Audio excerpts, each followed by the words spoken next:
get familiar. So if you don't know by now, then you should probably get familiar. இந்த video உங்களுக்கு பிடிச்சிருந்தா like பண்ணுங்க, share பண்ணுங்க, comment பண்ணுங்க. மறக்காம சேனலுக்கு சப்ஸ்கிரைப் பண்ணுங்க. சாண்டில்யன் அவர்களின் விஜய மகாதேவி பாகம் 3 அத்தியாயம் 29 மந்திராலோசனை. அந்த புராதான விகாரத்தின் உள்மண்டபத்தில் 2 மனைவிமார்களையும் அடக்கிவிட்டு பிக்குவின் குரல் கேட்டு வெளிமண்டபத்துக்கு வந்த விஜயபாகு பிக்குவிடம் நுவரகிரி நிற்பதையும் என்றும் சலிக்காத அவர் முகத்திலும் சலிப்பு தட்டி இருப்பதையும் பார்த்து அதற்கு காரணம் என்னவாயிருக்கும் என்று சிந்தித்தான். விஜயபாகுவின் பிரதான படைத்தலைவர்களில் ஒருவரான நுவரகிரி ஆஜானுபாகுவாய் அகன்ற மார்புடனும் மிகவும் திண்மையான தோள்களுடனும் முழந்தாளுக்கு கீழே தொங்கிய நீண்ட கைகளுடனும் காட்சியளித்தார். அவர் அகன்ற முகத்தில் பருத்திருந்த கன்னங்களும் மெல்லிய வாள் போல் உதடுகளுக்கு மேல் தோன்றிய மீசையும் மிக பயங்கரமான தோற்றத்தை அளித்தன. அவரது அடர்ந்த புருவங்களும் சதா சிவப்பாக காட்சியளித்த கண்களும் பார்ப்பதற்கு மிக உக்கிரமான தோற்றத்தை அளித்தன. அவர் இடையில் கட்டியிருந்த நீண்ட அகலமான வாளும் கச்சையில் செருகியிருந்த குருவாலும் அவர் உயரம் பருமனுக்கு ஈடு கொடுத்தன. நுவரகிரி தலையை புத்த பிக்ஷுக்கள் போல் மழுங்க வழித்திருந்ததால் அவர் பயங்கரத்தை அதுவும் அதிகப்படுத்தி தலையை ஏதோ கவிழ்த்துவிட்ட இரும்பு சட்டி போல் காட்சியளிக்க செய்தது. புத்த மதத்தில் தீவிர நம்பிக்கையுள்ளவரும் போரில் எல்லோரையும் வெட்டி சாய்ப்பதில் உற்சாகம் உள்ளவருமான நுவரகிரி விஜயபாகுவுக்கு தலைவணங்கிய முறையிலும் முரட்டுத்தனம் இருந்தது. ருகுணாவில் கலகம் தொடங்கிவிட்டதை அறிவித்த போதும் அவர் குரலில் சலிப்பு இருந்தது. அவரை அழைத்து கொண்டு வாயிலில் வந்த விஜயபாகு அங்கிருந்த நிலை கண்டு அதிர்ச்சி அடைந்தான்.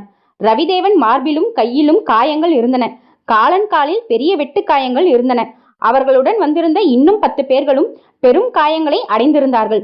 ஒரு வீரனின் முதுகில் சாட்டை அடித்த காயங்கள் வரி வரியாக தெரிந்தன. அவர்கள் ஒவ்வொருவரையும் உற்று கவனித்த விஜயபாகுவின் கண்களில் சீற்றம் மிதமின்றி கனல் பறந்தது. இதை செய்தது யார் என்று உக்கிரத்துடன் வினவினான் விஜயபாகு. இளைய கேசதாதுவின் வீரர்கள் என்றான் ரவிதேவன். விஜயன் ரவிதேவனை கூர்ந்து நோக்கி, நீயே தனியாக 10-15 பேரை சமாளிப்பாயே, அப்படி இருக்க இந்த விபரீதம் எப்படி நடந்தது என்று வினவினான். இதற்கு பதில் காலன் சொன்னான், மகாராஜா, 10-15 பேர் என்ன, 50 பேரையும் எங்களால் சமாளிக்க முடியும். ஆனால் அதற்கு அவகாசம் இல்லை. ருகுணாவில் இருக்கும் நமது படை வீரர்களை காண ஒற்றர்களிடத்தில் செய்தி அனுப்பிவிட்டு குட்டசாலக்கா மண்டலத்தின் ஒரு தனியிடத்தில் தங்கியிருந்தோம். நாங்கள் சென்றபோது குட்டசாலக்கா அமைதியாக தான் இருந்தது. எங்களை காக்கவும் 10 வீரர்கள் காவல் இருந்தார்கள். எதிர்பாராத விதமாக ஓர் இரவில் பெரும் படையொன்று ரகசியமாக குட்டசாலக்காவில் நுழைந்து சுற்றுப்புறங்களை கொளுத்தலாயிற்று. ஒரு படைப்பிரிவு நாங்கள் இருந்த இடத்தை சுற்றி எங்கள் காவல் வீரர்களை கொன்று உள்ளே நுழைந்தது. வந்தவர்களையெல்லாம் நாங்கள் கொன்றோம். பிறகு நாங்கள் இருந்த இல்லத்திற்கு தீ வைக்கப்பட்டது. நாங்கள் போரிட்டு கொண்டே வெளியே வந்தோம். சூழ முயன்றவர்களை வெட்டி கொண்டே முன்னேறினோம். இருப்பினும் குட்டசாலக்கா முழுவதிலும் படைகள் நிறைந்திருந்ததால் கடைசியில் பிடிக்கப்பட்டோம். இளைய கேசதாதுவின் பாசறைக்கு நாங்கள் அழைத்து செல்லப்பட்டோம். அங்கு எங்களை நிராயுதபாணிகளாக்கி கேசதாதுவின் தம்பி எங்களை வாள் கொண்டு காயப்படுத்தினான். பிறகு நாங்களும் இந்த வீரர்களும் விடுதலை செய்யப்பட்டோம். ருகுணாவில் இனி நுழைய முடியாது என்று உங்கள் மன்னனிடம் சொல்லுங்கள் என்று இளைய கேசதாது சொன்னான். எங்கள் கைகள் சுவதீனத்தில் இருந்தால் அவன் கதை அந்த நொடியிலேயே முடிந்திருக்கும். இந்த கதையை காலன் துடிக்கும் உதடுகளால் சொல்லி முடித்தான். ரவிதேவன் ஏதும் சொல்லவில்லை. அவன் கண்கள் பதில் சொல்லின. அவற்றிலிருந்த விரோதமும் அவற்றிலிருந்த உதிர்ந்த கனலும் இளைய கேசதாதுவின் முடிவு அதிக நாள் இல்லை என்பதை தெளிவுபடுத்தின. விஜயன் முகம் வறண்டு கிடந்தது. எந்தவித உணர்ச்சியையும் அவன் காட்டாவிட்டாலும் அவன் உள்ளத்தில் ஏதோ திட்டம் உருவானது மட்டும் புலப்பட்டது. விஜயன் அந்த 2 மாவீரர்களையும் மற்றவர்களையும் பார்த்துவிட்டு பிக்குவை நோக்கி, பிக்கு, இவர்களுக்கு முதலில் சிகிச்சை நடக்கட்டும். காயங்களுக்கு பச்சிலை வைத்து கட்டிவிட்டு பக்கத்து கிராமத்தில் யாராவது மருத்துவர் இருந்தால் அழைத்து வாருங்கள் என்று உத்தரவிட்டான். அப்பொழுது அவனுக்கு பின்னால் ஒரு குரல் ஒலித்தது. மருத்துவம் எனக்கு தெரியும், பச்சிலைகளை மட்டும் பிக்கு பறித்து வரட்டும் என்ற குரலை கேட்டு திரும்பி பார்த்த விஜயன் சுடர்விழி தனக்கு பின்னால் நிற்பதை பார்த்தான். அவளுக்கு பின்னால் சுந்தரியும் நின்றிருந்தாள்.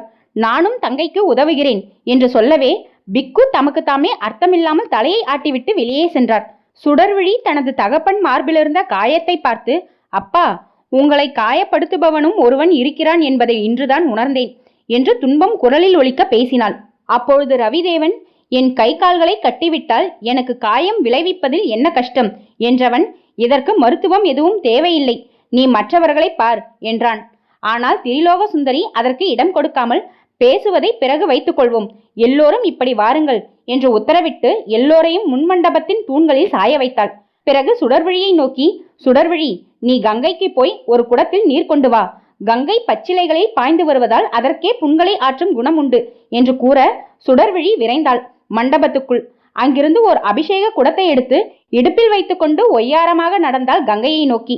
அவள் போய் கங்கை ஜலம் பூர்ணமாக உள்ள குடத்தை மருங்கில் தாங்கி வருவதற்கும் பச்சிலைகளை பிக்கு கொண்டு வருவதற்கும் நேரம் சரியாகவே இருக்கவே சுந்தரியும் சுடர்விழியும் மருத்துவத்தை தொடங்கினர்.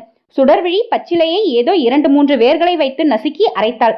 அவள் அரைத்த நேரத்தில் கங்கை நீரை சிறு துணியில் பிழிந்து ரவிதேவன், காலன் மற்ற வீரர்கள் காயங்களை சுத்தம் செய்தாள் திரிலோக சுந்தரி. அவள் காயங்களை கழுவ கழுவ சுடர்விழி அரைத்த பச்சிலையை காயங்களில் பூசினாள். அந்த இருவர் பணிகளையும் அவர்கள் மருத்துவ திறமையையும் கண்டு மூர் சமத்தும், சிற்பி, சீனன் இவர்களும் பிரமித்தனர். விஜயனும் அவர்களை கவனித்தான் வேறு கண்களால்.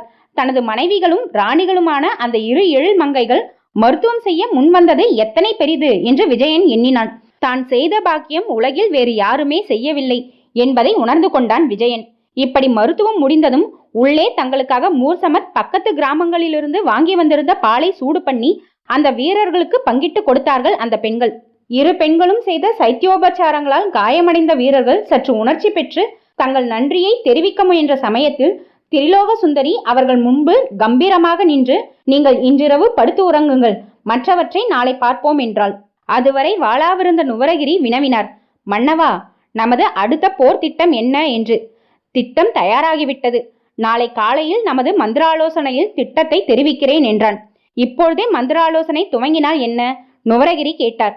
ரவிதேவனும் காலனும் கலந்து கொள்ள வேண்டும் என்ற விஜயபாகு, நுவரகிரி நீங்களும் கண்களை மூடுங்கள் என்று சொல்லி உள்நோக்கி நடந்தான்.